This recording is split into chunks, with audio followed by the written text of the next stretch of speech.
Common Knowledge is brought to you by our friends at Game Grid Midvale, our local game store who puts players first with weekly competitive events, below market pricing, and the best customer service available. Check out their online inventory using the link in our description. We are also sponsored by inkgaming.com. Use coupon code CCMTG10 at checkout for a 10% discount on all inked gaming supplies and accessories. You can support the show directly through Patreon at patreon.com/common knowledge.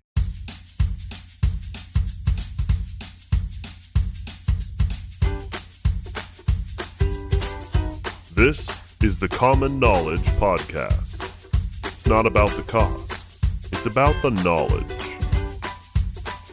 Here are your hosts, Brandon Clark and Lobbert. How's it going, everybody? Welcome to episode 82 of the Common Knowledge Podcast. I'm your host, Brandon, and joining with me, as always, is Sean. What's up, Brandon? I'm too tired to think of an adjective for you. That was new and unique. There was nothing new and unique about it. That's so funny. So we're doing the Throne of Eldraine set review this week. So no card of the week, but I did have a couple of shout outs. I had 3 people when I was just playing in tournament practice all say like, hey, I love your podcast or whatever. And just be warned, if you do that, I'm going to shout you out on my podcast. So we've got Colbias Ticklebush with Blue Delver, Tazos 4-pack, and Chid 3. Tazos was on Black-White Pestilence, and Chid 3 was on Black-White Ephemerate. And I think all of these people saw me playing a mill deck, because after, like, at various stages, like, some of these were a couple weeks ago after we did that other episode, but oh man, there were some versions of that deck that were just garbage. I'm doing like a turbo fog thing now. It's pretty cool, but all of these people got to see the embarrassing versions of that deck that I tried. I guess that's just like one of the things about being a brewer is you're going to have a bunch of silly bad decks before you can find like the most tuned version of a deck. Yeah, I've taken some just terrible decks in and just gotten crushed a lot, but yeah. It's worth it. You probably even get to like the most tuned, optimized version of a deck and just are still left with like, wow, this really is truly garbage. Yeah, that flying deck that I've recorded that a whole unbeatable. If you're playing Blue Delver, it is unbeatable. It's like a 100% matchup, just like I've never beaten Sean playing his Flyers deck, playing like Scred Delver. He beat me every single time. It was just ridiculous. I have some footage that I haven't edited, but I play a match beforehand for a warm-up, and I just like crushed Tortured Existence, and then I joined a league, and I lost every game handedly. Like, I think I was 0-10-0, like... I still plan on doing it, but I have not been very motivated to do it, if you can understand. Yeah. All right. So, cool shout outs this week. It's always really fun when people get in contact with us, reach out, say, hey, we listen to your show.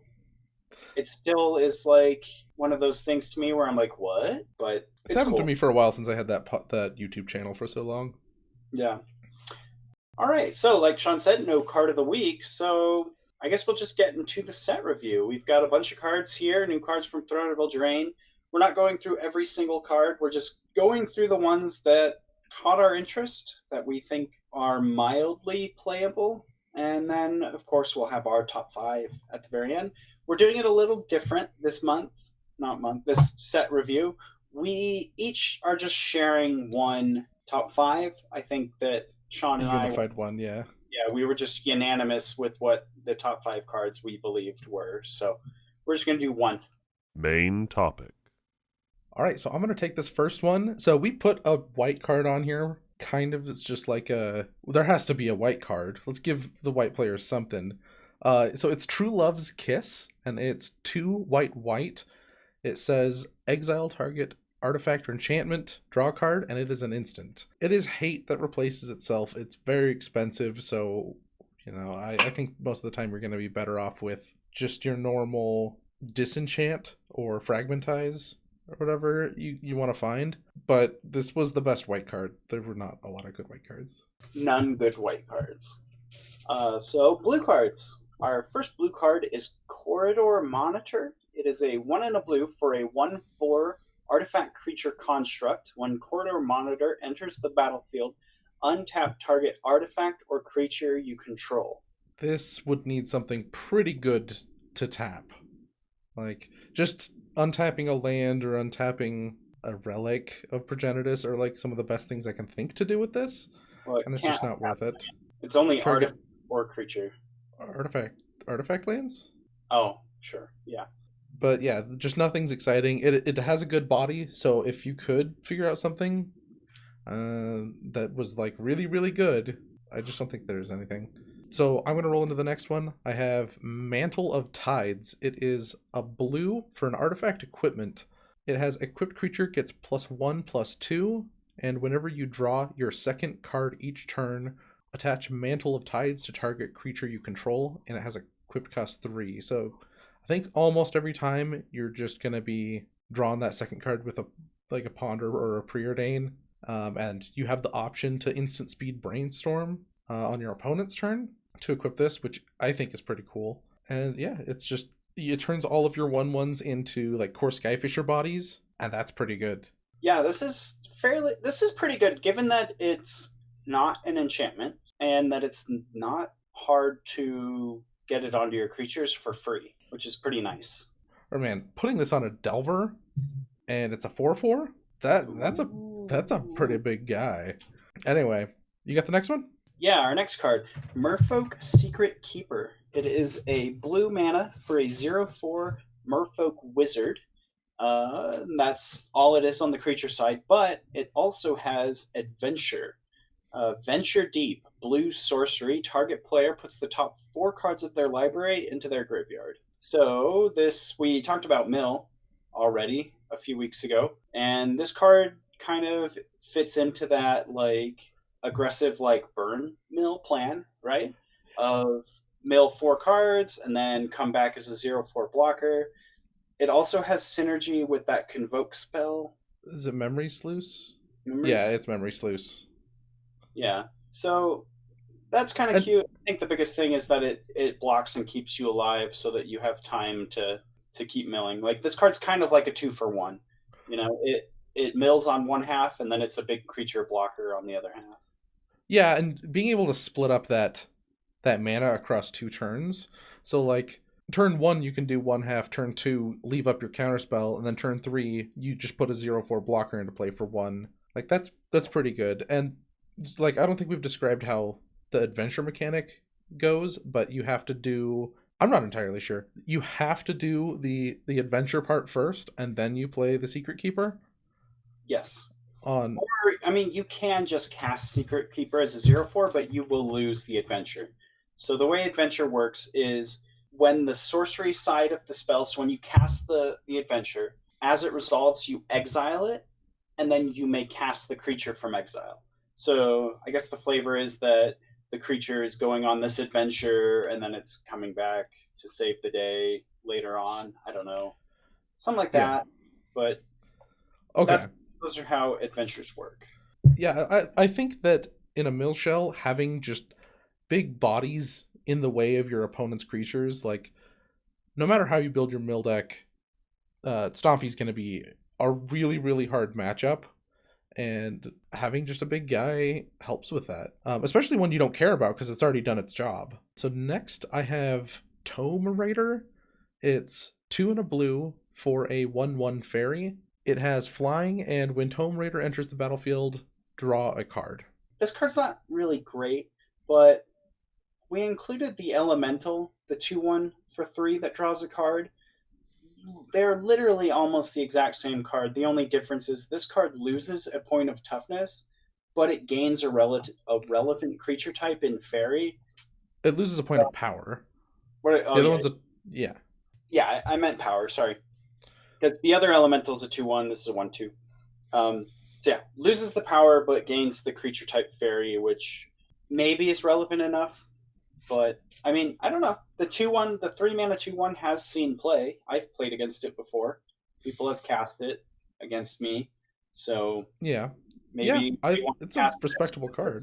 guys with their spell setter sprites. Personally, I think that any fairy deck is not going to be interested in a 3 converted mana cost creature, but maybe. I won't say never. The next card is a fairy that isn't 3 mana, it's 1 mana. It's a black card. It's a single black for a 1/1 fairy. It has flying, and it's called Eye Collector. I forgot to say its name until then. When Eye Collector deals combat damage to a player, each player puts the top card of their library into their graveyard. So there are Gurmag Angler synergies here, as well as it is just a 1-cost 1/1 fairy. You can also run the unblockable Changeling that's a single black. So this is blockable, but it can't block creatures with flying, and then it has this ability. So right now that's neither of them are in a deck. Like there's not like a black-blue fairies deck running around that I've seen. So I'm not big on this yet. Okay, our next card is actually a card that we think is pretty decent. It's at least worth talking about. It's Forever Young. 1 and a black sorcery. Put any number of target creature cards from your graveyard on top of your library and draw a card. This could be a cool combo thing. Like, I'm not sure how the deck would look. Sometimes, like, people who build combo decks are amazing to me. But if you could do something that's like a Balustrade Spy, like mill your library, and then you can put a bunch of creatures back. I don't know. I think you could build something cool there. I don't exactly know what that is, but that's what I was thinking about this. It's also just a decent value card of like, put something back on top, put that creature in your hand off of the top. If you want gravy, you can like stack a whole bunch of like Phyrexian Ragers or something like that, and that's pretty cool. Or put all of your Garys back. I don't think this is going in mono black, but those are good black creatures that I can think of. I don't know. This is neat. Yeah, it's an interesting effect. It has good potential, so it was worth mentioning. Yeah. This next one I put on the list, and Brandon, he was ahead of me on the list, and he didn't put it on, but it's Smitten Swordmaster. It is a 1 and a black, and it is one of the adventure cards. The body of it is a 2/1 with lifelink. It's a human knight. And then the other part is Curry Favor. It is a single black for a sorcery adventure. You gain X life and each opponent loses X life, where X is the number of knights you control. I think that the zombies deck, one of the best parts of that deck is that you have the cycle card that deals damage equal to the number of zombies you control, Gem Palm Polluter. And this is also that. If I just think if a knight's deck exists, it's going to have effects like this in it. I don't know if a knight's deck is the best, but they're going to keep printing Knight Synergy cards. They seem to like doing that, and maybe they're going to make one good enough to support some of the other cards. So it's kind of like my pick for Sleeper, even though I think it's a long shot. It is a long shot. Okay, now we're on to red cards. First card, Barge In. A single red for an instant. Target attacking creature gets +2/+2 until the end of turn. Each attacking non-human creature gains trample until end of turn. So this is kind of a nice card to go with, I don't know, if you have 2 Kiln Fiends and a Cyclops and you attack and you barge in. Yeah, because sometimes they block 1 or 2 and then you battle rage the other one. If you also had this to like give your extra Kiln Fiends that too, it's not bad. I mean, I think that deck is hurting for things to do enough that maybe this could fit. It's also pretty good with that Orcish Hellraiser. How is this good with Orcish Hellraiser? I think that 5/4 with trample.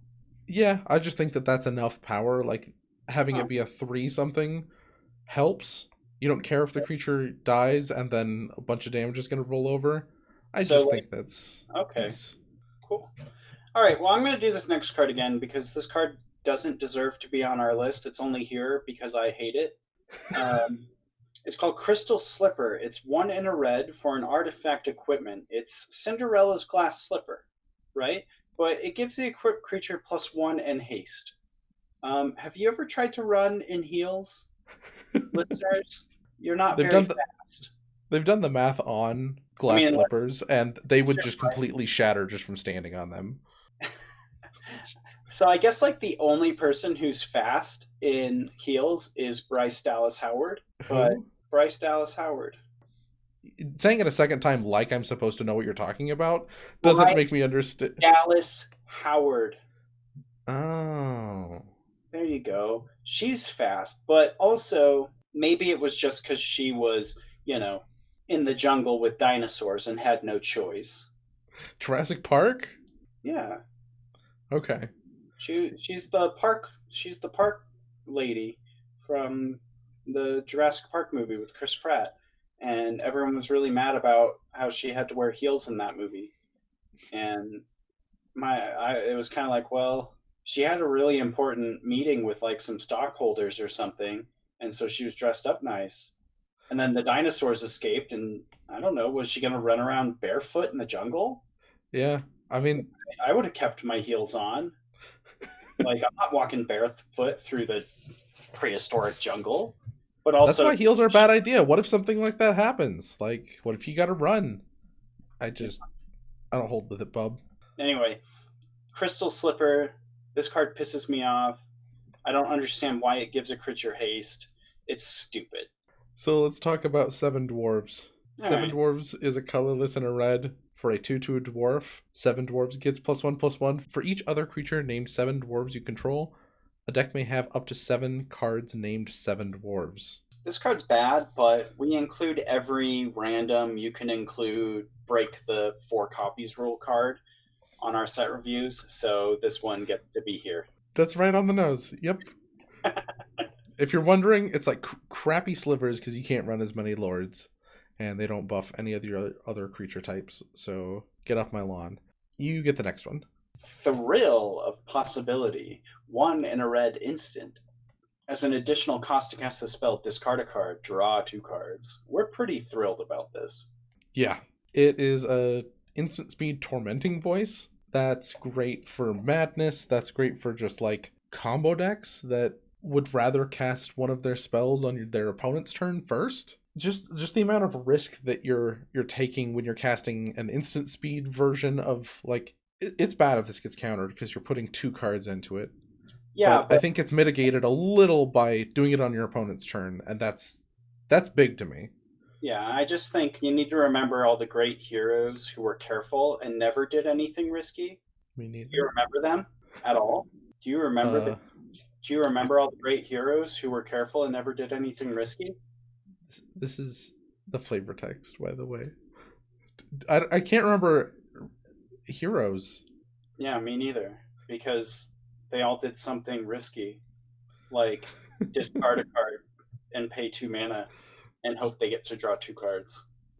You're too much for me right now, okay? Okay. All right, next card. It is Outmuscle.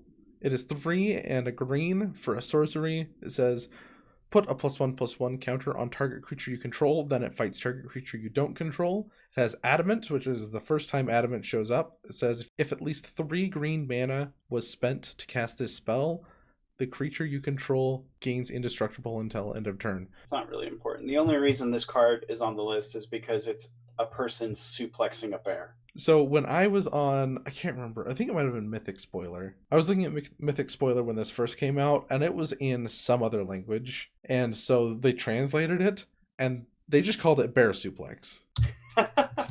That's great. I love it. So we do this thing at pre-releases. Whenever things fight now, because at the Cons of Tarkir pre-release, Calvin Lee, our friend, our fun little Vietnamese friend, he wore a shirt with a bear on it, and it was like all sorts of crazy colors.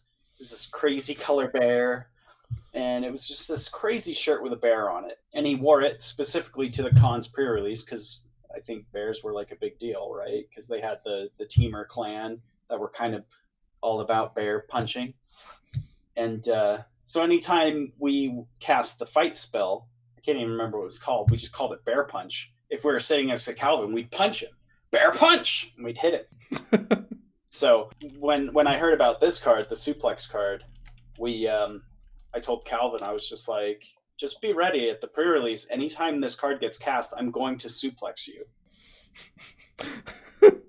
So I'm looking forward to the midnight pre-release so I can suplex Calvin all night. Next, I have Rosethorn Halberd. It is a single green for an artifact equipment. When Rosethorn Halberd enters the battlefield, attach it to target non-human creature you control. Equipped creature gets +2/+1, and it has equip cost of 5. So it does immediately come in and equip to a creature and start hitting for huge. That equip cost is pretty big, though.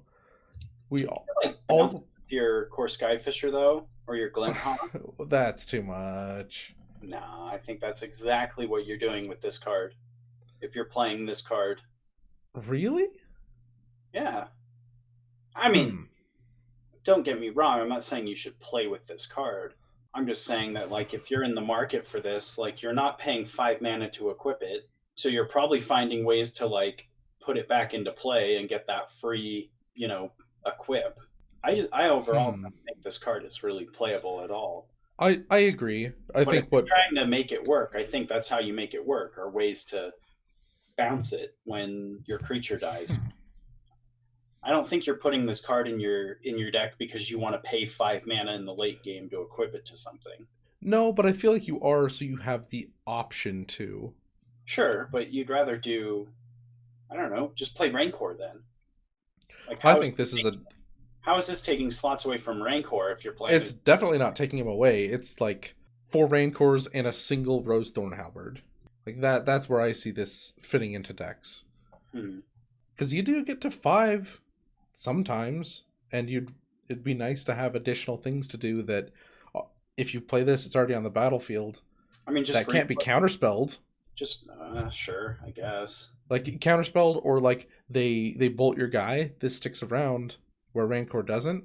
I think it could be like, I think there's like a use case for this, but I'm also skeptical that anyone is interested in doing that. So next, I think it's me.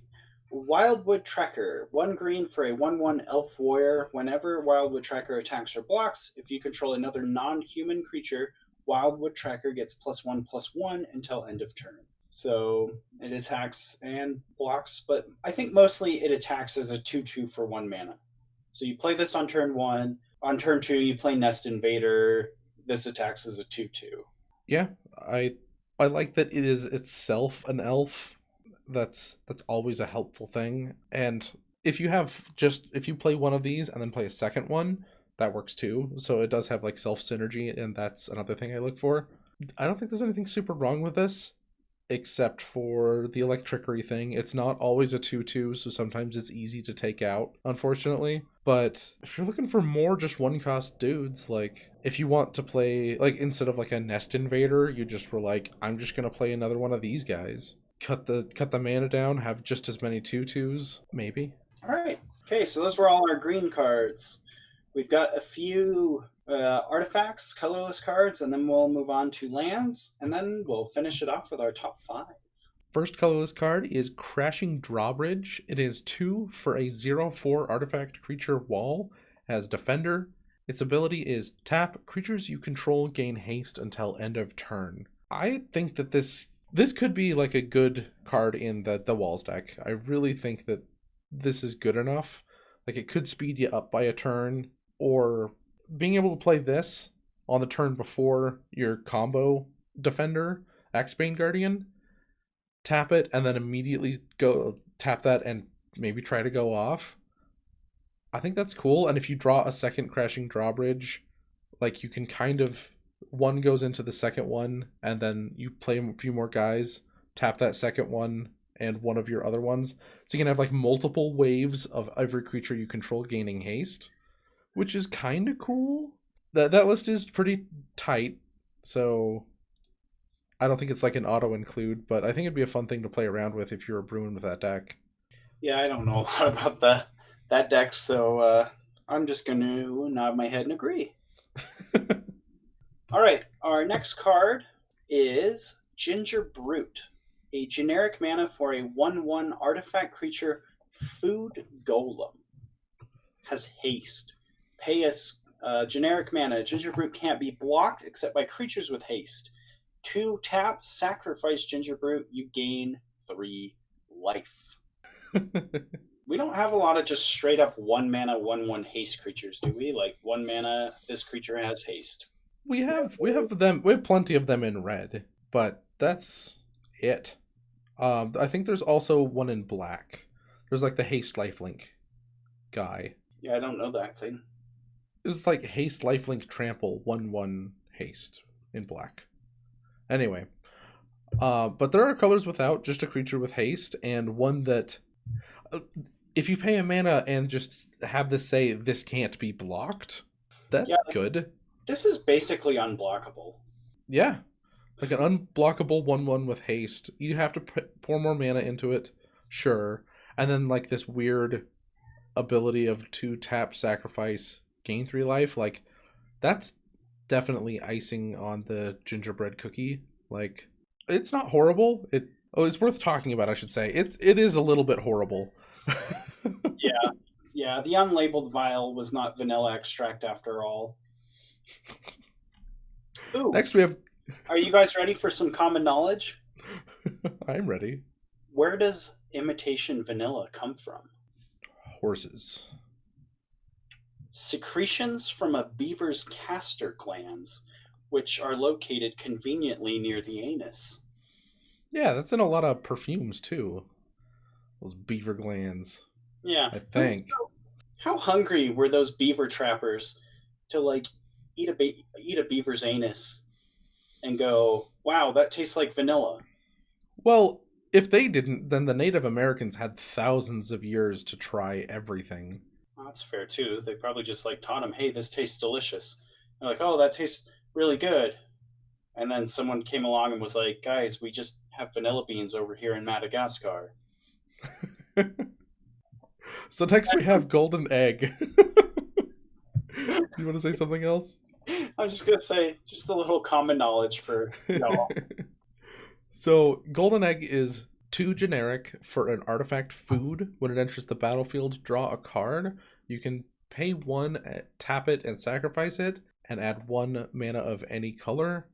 Yeah, so it's like a sacrifice thing, and then there's also 2 tap, sacrifice it. You gain 3 life, so you can eat it if you need the life, or one time you can filter that mana, and it is one of those cantrip rocks. Yeah, so friend of the show, West, he has that interesting eggs brew that you all would have seen if you tuned in to our stream of the Oasis Championship a while ago. This card Go back and watch it. This card has to go into that deck because it's actually an egg. Doesn't matter if it's better or worse or whatever. It's actually an egg, so it has to go into the egg deck. I think Wizards... This might mean that Wizards has caught on to the fact that we call these eggs, and they should just start making them actual eggs of different things. That would be cool. I would be on board for that. That would be kind of cool. Dragon egg, Thragtusk egg, sacrifice it, gain 5 life, get a 3/3. Yeah, how much would you pay for that? 1 mana. 1 green mana. It's an egg. Eggs are like 1 or 2 mana, and then they cost like 1 or 2 mana to filter. So I guess it has to add green mana too. So you pay a green, you pay 2 green for it, green, and then you pay 2 generic, and you get green, 5 life, and a 3/3. A 3/3 baby Thragtusk. Okay, maybe at rare or mythic, but they're not making a common Thragtusk egg. I think the eggs should be common. That's fair. So I guess it's going to have to be common. So I guess it's going to cost 3 mana to sacrifice it. 3 generic mana. I think that's fair. Okay. Or no, what it does is it's one generic mana. You can pay a mana into it, sacrifice it to get a green mana, because it's like an egg. So you either pay a mana to like sacrifice it, right, and cook it and eat it, and you get a mana out of it, or you pay the more expensive cost and you hatch it into whatever it is, a baby Thragtusk in this case, or it could be like a dragon, get a little baby dragon, or you pay a generic and filter that into a mana and you sacrifice it, and it's just like, well, I'm hungry, so I'm going to eat my dragon's egg to get some mana. Or you just wait and pay 4 mana, and you get a little dragon baby. Just literal. I'm excited to go in on YouTube and like you get a make this card as you're saying it. You literally just get a dragon whelp, a 2/2 with flying and fire breathing. I'm so excited to do these lands, and I know, and I'm doing everything. I don't care about your card. All right, we can go to the lands. Okay, you're up. All right, so our first land, and these are the cards that I'm most excited about too. You have Dwarven Mine. It is a land mountain. So it's got a basic land type. It's not a basic land, though. It has tap, add red. Dwarven Mine enters the battlefield tapped unless you control 3 or more mountains. When Dwarven Mine enters the battlefield untapped, create a 1/1 red dwarf creature token. I'm personally excited about this for my like mid-range red deck. I would like some free 1/1s just thrown into that deck. I guess they're not free. First few turns, this is probably gonna come in tapped, or it has to come in tapped. And then you don't get anything out of it. Yeah, but I still think that's super cool. And yeah, I'm excited for all of these. Like, it's new and unique effects that, best case scenario, this is up the mountain, so it can be used to like sacrifice for like Fire Blast, and like if it later turns like it doesn't come in tapped, and you get icing, you get that 1/1. So these are later game cards, but that's just all good things. Yeah, and speaking of icing, our next card is Gingerbread Cabin. Wasn't that a good segue? Because you put gingerbread cabins together with icing. Yeah. Oh man. Before we move on, I had one more thing to say.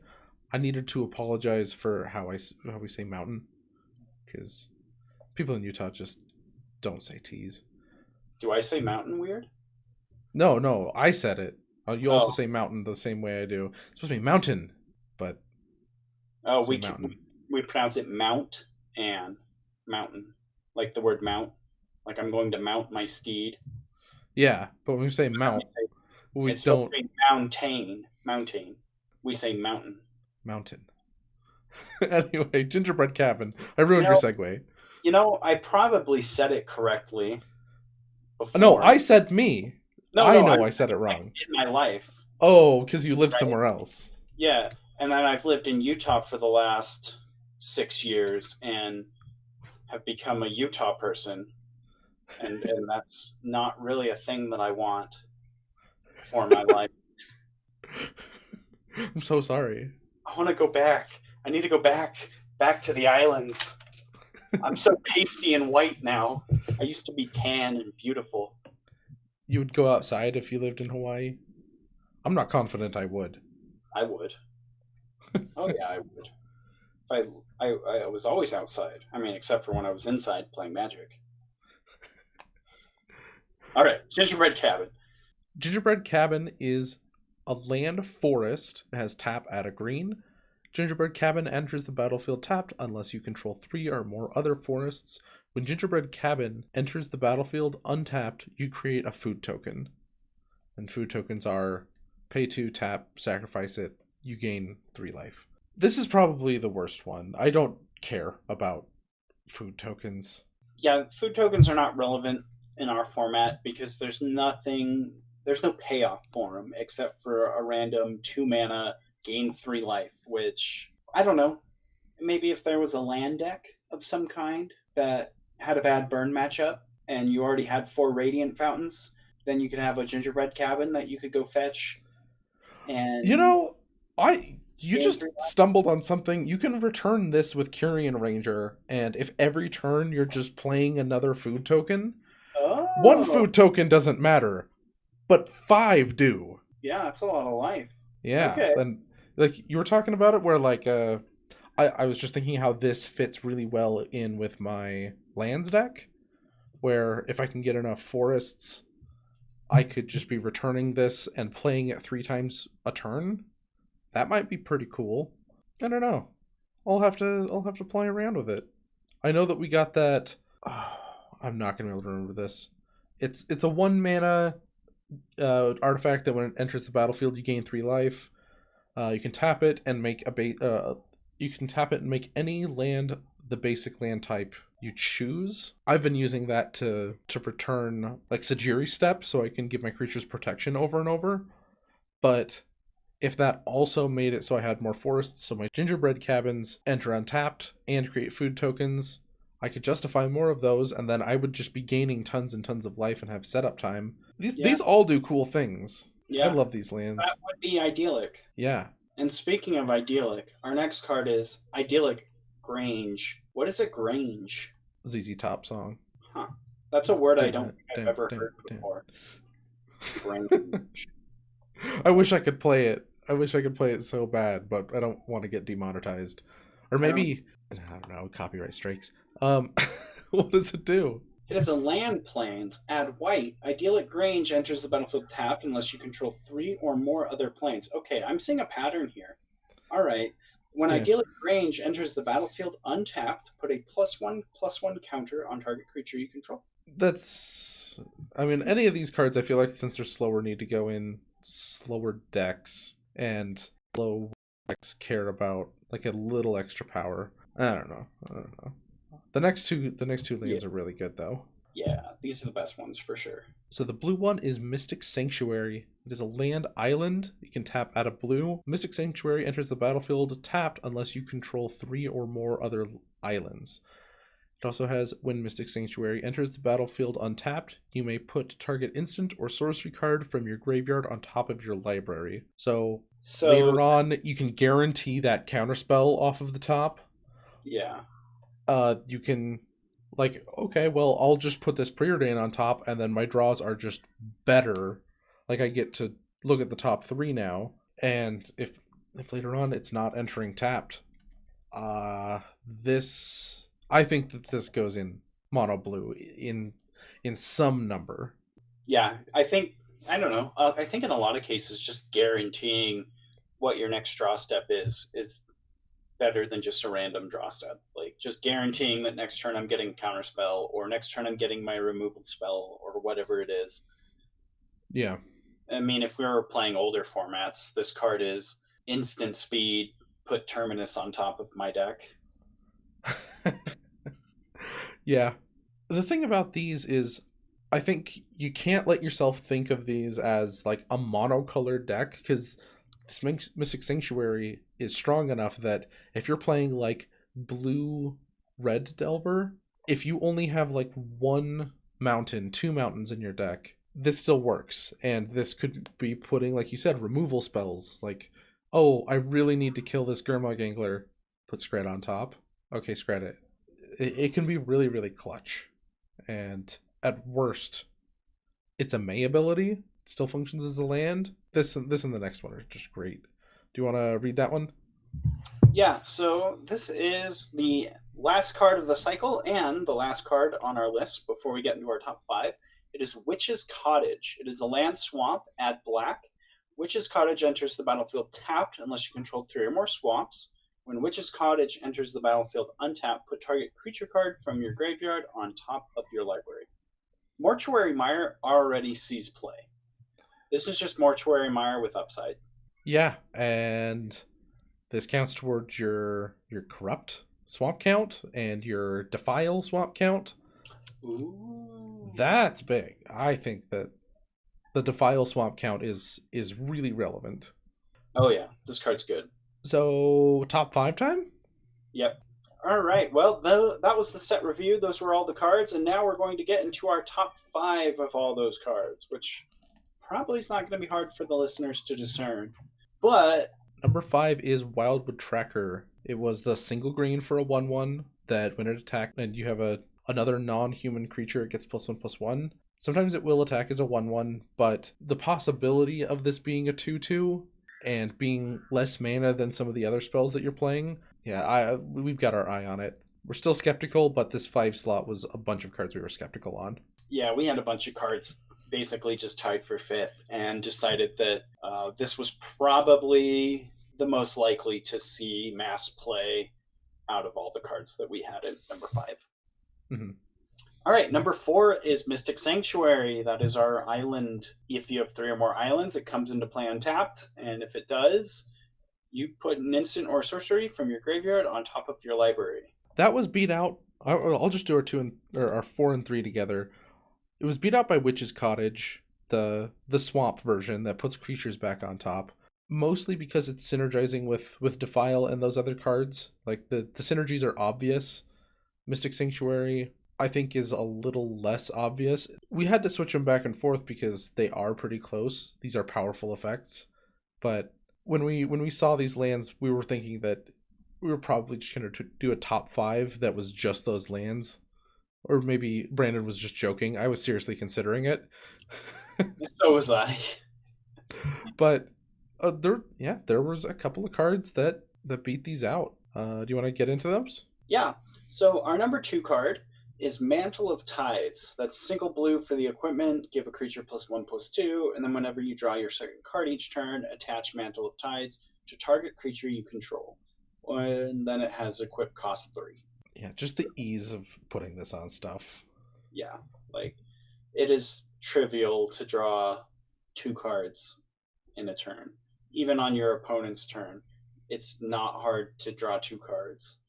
Brainstorm, all sorts of things. So, Mantle of Tides, making your, like Sean said, just making your 1/1s core Skyfisher size.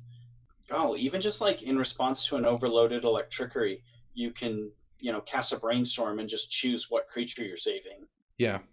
Like all of a sudden your ninja hits harder or something. Like there's some weird stuff that can happen that I think is going to be great. Like if you, oh my gosh, I never thought about this. If you ninja'd and then returned your Fairy Miscreant and then post-combat threw down your Fairy Miscreant, it could automatically equip to whatever creature you wanted. Like if it was drawing a card for you. I don't know, that's kind of fun. Yeah, it also is going to move when your Ninja the Deep Hours hits. Oh, so it will only move that. It's only the second card. So if it hits, then it goes on to the creature. That is a little awkward, but yeah, I don't know, it's fine. The first one is awkward, but the second one, you get this onto Ninja the Deep Hours, and then you have a big Ninja that's going to get in a big hit, and then you move it onto one of your other creatures that's a little more vulnerable. I mean, yeah, Ninja is a 3/4. Like, before it was like, okay, they have a wall of guys. What am I going to do with my Ninja? It doesn't trade with their best creature on the ground. Then maybe it might. You feel good about attacking with it. They have to block it, or else you're just crazy ahead. Yeah. Yeah, this card is cool. Second, We're but not as cool as about this card. Yeah. So thrilled that I've made that joke twice. And it wasn't funny the second time, and it wasn't funny the first time. I laughed uncomfortably. It's me, right? Yeah, let's just read it at the same time. That won't be hard to listen to. Okay, 1, 2, 3. Thrill of Possibility. Ass. Keep going. 1 in a red instant as an additional cost to cast the spell. Discard a card, draw 2 cards. Remember all the great heroes who were careful and never did anything risky? ? Me neither, Sir Kara the Bold. Gotcha. I'm just so excited about this card. I know exactly where I'm going to put it. I think that Reanimator decks are going to have slots for it. Not that there's Reanimator decks right now, but there's Boros Bully decks, and those are fine. Maybe an improved card could help those guys out. They want effects exactly like this. I like this a lot. Yeah, it's a good card. Play it instead of Tormenting Voice. Every time, unless you need 5 Tormenting Voices, then play 1 Tormenting Voice. You don't need 5 Tormenting Voices. Never say never. So you've got 4 Thrill of Possibility, 4 Faithless Looting, and then on top of that, you want 1 more Tormenting Voice, because you can't have 5 Faithless Lootings. That card's OP. Maybe. Or just play the 1/1 with Menace. I think that, seriously, you could throw away your Tormenting Voices and never look back, and you'd be fine. You're probably right. Keep 1, just in case. It's not worth carrying around all of these years or storing it If you need it, sorry, you're gonna have to go and buy another one, and Well, just keep you'll one. be out a nickel. Just keep one in your box. The nickel's not worth it. It's worth it to just keep it. Buying commons is the worst. Do you know how hard it is to find commons when you need them? It's pretty easy. Is it like day of, and you've decided, oh, I gotta make a change to my deck? Crap. How am I ever gonna find commons at this venue? Okay, sure. I've experienced that, like, at GPs and stuff. But, like, if you're doing your prep beforehand, unlike my irresponsible butt, like, I don't know. If you have a deck that's, like, may need a possible 5th thrill possibility, then you just get it then. I don't know. I don't think it's close. I think you just keep one. Just Okay, keep one. whatever. The opportunity cost is 0 to keep it. Like, is it really going to hurt you to have a single card in your box? Yeah. No, it's not. The Not going to card hurt that you. broke the Sean's back. Not as much as it's going to hurt to put down that 50 cents to go buy a new copy of it. Okay, hold on to your garbage cards. Yeah, hold on to them. Okay, the end. End times. All right, well, that's the show. Thank you for listening to this week's episode of Common Knowledge. Again, big thank you to all of our great sponsors at inkgaming.com and GameGrid Midvale. Check out their online store in the link below, and don't forget about that coupon code CCMTG10, good for a 10% discount on all Ink Gaming supplies and accessories. You can find the show on puremtgo.com, as well as the Constructed Criticism YouTube channel. You can also send us an email if you'd like to at commonknowledgemtg@gmail.com. We love your emails. We love reading them. You can find the show on Twitter at CKPodcastMTG, as well as our ever-growing Facebook group, Common Knowledge. And Sean, where can the listeners find you? You can find me on Twitter at Lobbert8, that is Lobbert and the number 8, as well as YouTube. You can find me if you just search for Lobbert. I have videos of me playing Pauper, usually Pauper Leagues there, so check that out. Boom. And you can find me also on Twitter at bclark_CK. Thank you so much for listening, and see you next time. Bye. Bye forever.